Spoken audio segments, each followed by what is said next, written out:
Ciao a tutti e bentornati sul canale, come va? Allora oggi testiamo il Carveboard. Carveboard è un particolare surf skate che ha un attacco tale che la pressione maggiore del piede posteriore simula più rispetto ad altri surf skate la sensazione che si è in acqua di backfoot, di spinta col piede dietro. Lo vediamo nel test, è una tavola che raccomando per lo più per il flat.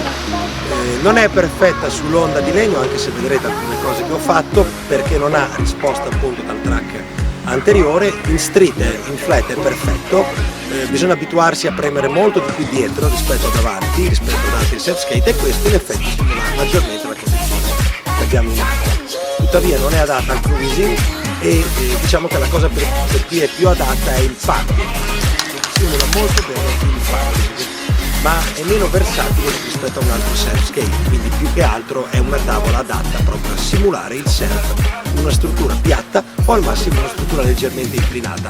Già se andiamo in delle strutture ripide come questa o più ripide non la consiglio, quindi consiglio di averla più che altro per avere un ottimo approccio simile al surf sull'asfalto e curare il proprio padding.